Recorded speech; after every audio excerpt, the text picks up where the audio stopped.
Bill Panoff here with Porthole Cruise and Travel Magazine. This past year has given cruise lines the opportunity to focus and refine guest experiences. And as we head into the next era of cruising, cruise lines such as American Cruise Line stand out as prime experiences for cruisers looking to get the cruise experience without going too far from home. And joining me today to talk about American Cruise Lines and how they're changing the game for cruising is the president and CEO, Charlie Robinson. Charlie, great to have you here. How are you? Hey, Bill. Great to be here. Thank you. It's been a wild year for cruising. And it was actually during the pandemic that I believe you took over as the CEO. And one thing you said in a recent interview, I remember with Travel Agent Central, stood out to me.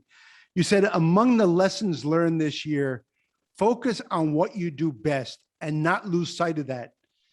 Charlie, can you tell our viewers what American Cruise Line does best? Sure. And that's really what the pandemic became for us, was Sure. the chance to really focus on our qualities. Because we have such great attributes that we've always focused on that during the pandemic took on such a new meaning for guests. Small ships with lots of space, that very local focus, serving each guest as an individual, are things that had always been important to us and had Sure. always been part of the service. But now all of a sudden they took on this whole new meaning for people as part of how they could travel and part of the security that they felt. And so Sure. that's what I really meant by really not lose sight of who we are, but figure out how we can use that to deliver an even better product. And one thing that stands out about American Cruise Line that is uniquely American, I mean, you're the only cruise line with ships built in the U.S. I think we're the most aggressive about building them in the U.S. anyway. And I think in the last 15 years, there's been 14 ships built in the U.S. and 12 of them are ours. And so we really are just aggressive about building new ships and building them here to operate domestically in this market.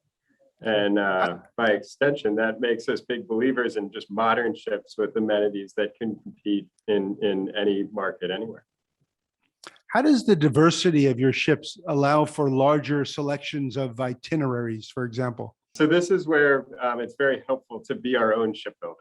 We Sure. build all the ships we operate. And so it's useful to see how they're built and then actually see them in operation and how they perform there.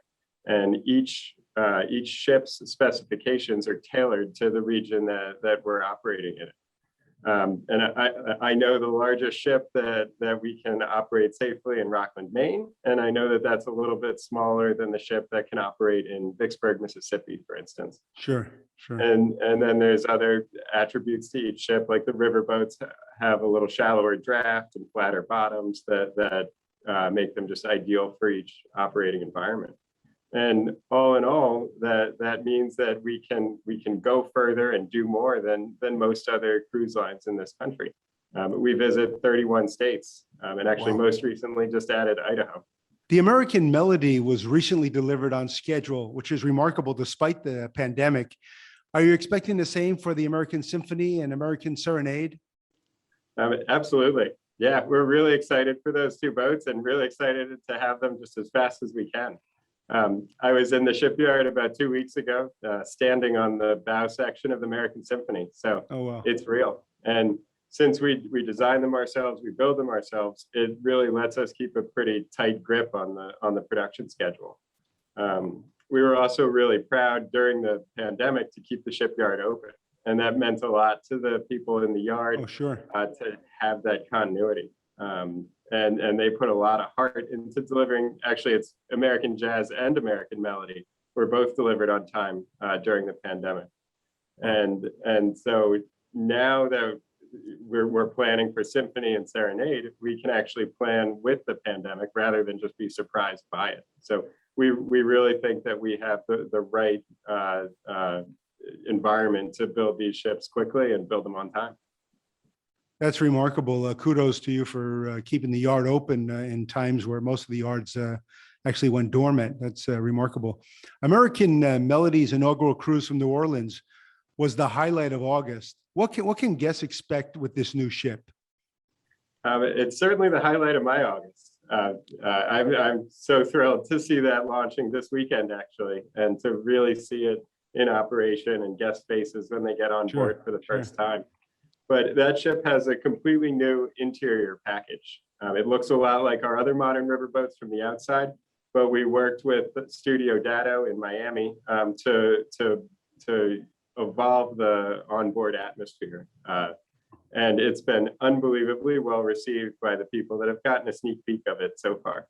And it kind of comes back to your earlier question too, of focusing what we're good at, where we knew that what was important to people, we knew the experience we've always provided.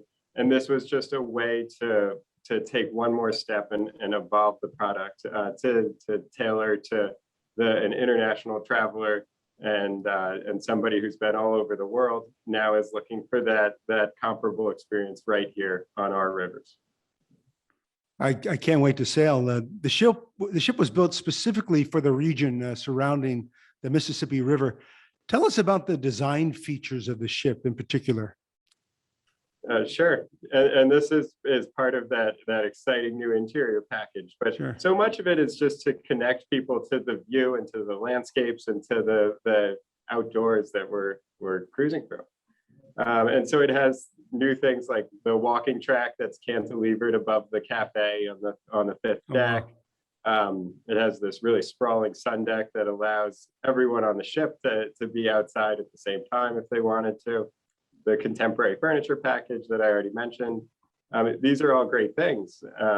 And what the Mississippi River is really all about, though, and how we connect people to it is the culture. And so much of that is expressed through music. And that's why the ship is named American Melody, because of that connection that we feel to the Mississippi River. And that's why so many of the other modern riverboats have musical names also. And so a lot of the fixtures on board, the art, even the carpets kind of have this musical theme woven into it that's designed to connect it to the river. And even the art is commissioned with local artists in New Orleans, and they're actually on board now installing sculptures and paintings and things. The new builds also feature 100% private balcony staterooms. Is that something guests have asked for or mentioned as a positive part of their trip? Definitely.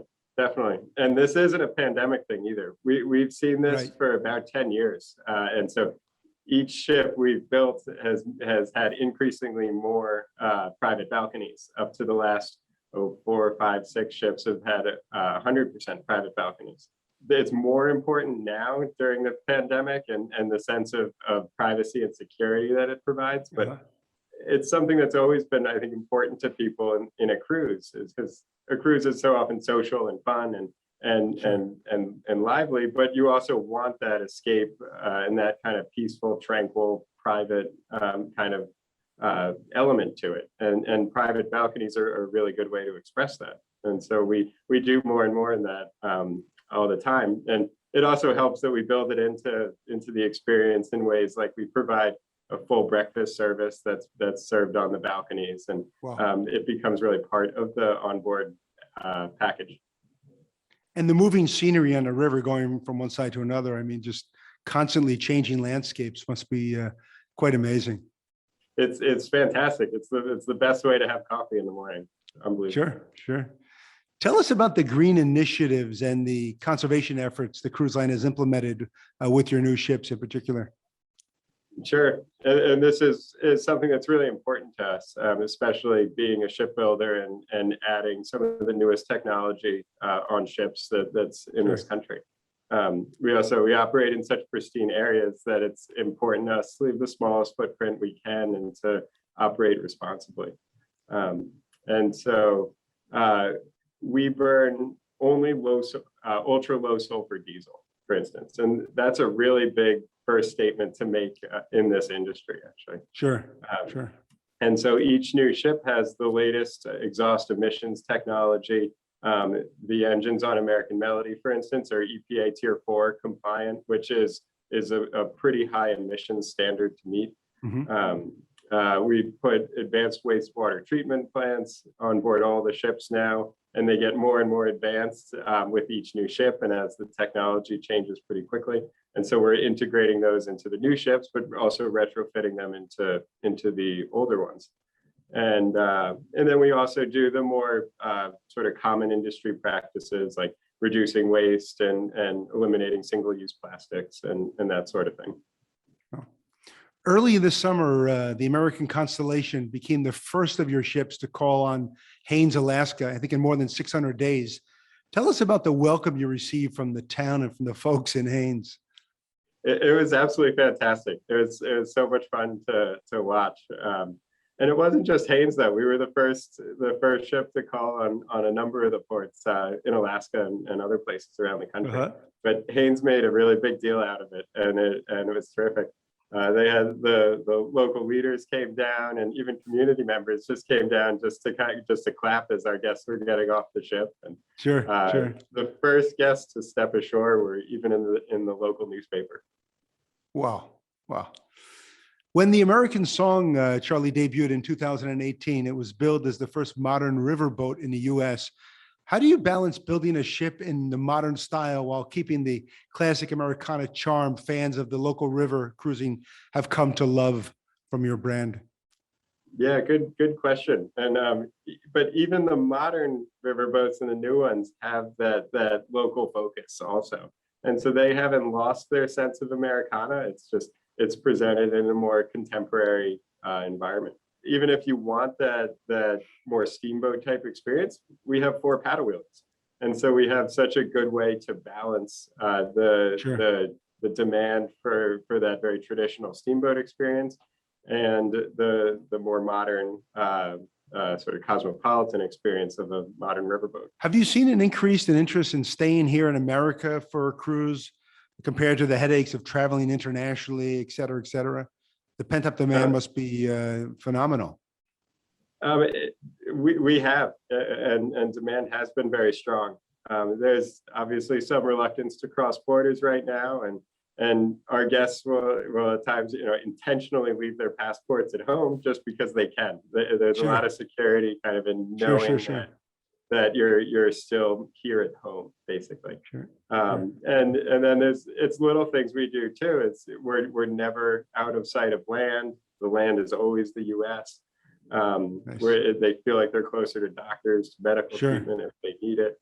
Absolutely. And as you said, it just sort of eliminates that question mark and the paperwork associated with international travel. In 2019, actually, it's before the pandemic, we launched a campaign called Cruise Close to Home. And that was really designed to just raise awareness about cruising in this country. And then as we got into the pandemic, it took on this whole new meaning that actually gave people a sense of security. So we've kept the campaign running, needless to say. Awesome. Which ship and itinerary would you suggest or recommend for our viewers who haven't cruised with American Cruise Line before? Hard for me to pick. And I'll try not to just go to the bestseller, I guess. But when I was in high school, I was a deckhand for a couple of summers in Maine. Oh, wow. And Maine is just spectacular, especially from the water. And so I would recommend it to absolutely anybody. And I think it's also a great bridge to people who are used to ocean cruising and bigger ships to come into still a sort of coastwise itinerary and see a smaller ship and the experience that we provide. Do you have any new itineraries you're exploring for your upcoming seasons that you can share us? Sure, we do. We have our Music Cities cruise, which actually technically launched this summer, but we have many more of them next summer now that it's been successful. And it runs between Memphis and Nashville and really focuses on, as I've said before, the music and the connection with the river. We also have our new Cape Codder cruise, which will include stops in Massachusetts Maritime Academy and the Woods Hole Oceanographic Institution, which is a really exciting and popular new itinerary, very, very nautical enrichment focused. We're also doing a lot more with longer trips now, as that's become sort of a trend as people want to get out. And once they're out, they want to kind of stay out, it seems like. And so we have more of our complete Mississippi 21-night cruises scheduled, and more American Revolution trips, which is the 10-night Oh, cruise wow. we've offered on the Chesapeake Bay.